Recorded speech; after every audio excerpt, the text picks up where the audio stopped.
यकीनन अगर मैं आज ये बात कहूँ कि पाकिस्तान तरीके इंसाफ इस वक्त सेंट्रलाइज्ड पार्टी है, वो सिर्फ एक सूबे की जमात नहीं बल्कि मुल्क पाकिस्तान की जमात है, तो ये कहना भी बेजान ना होगा।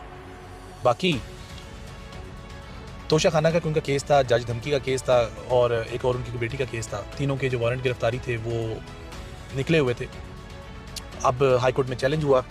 अच्छा, तोशा खाना से रिलेटेड मैं आपको बात बताता चला जाऊँ। तोशा खाना एक ड्रामा ऐसा लगा हुआ है, कल तक जो लोग इस पर बड़ी चर्चा करते थे, बड़े प्रोग्राम्स करते थे और बड़े जो है ना लिफाफे कहूँगा मैं उन्हें, बड़े बड़े लिफाफे, बड़ी बड़ी बातें करते थे, आज वो लिफाफे कहाँ हैं?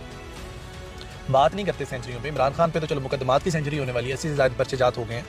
ज़िले शाह का भी उस पर डाल दिया आप लोगों ने, सुभान अल्लाह। और ज़िले शाह का भी आपने क्या डाला है कि मुझे बताते हुए बड़ा अजीब लग रहा है कि पहले कत्ल केस, फिर एक्सीडेंट केस और फिर एक्सीडेंट छुपाने का कत्ल केस।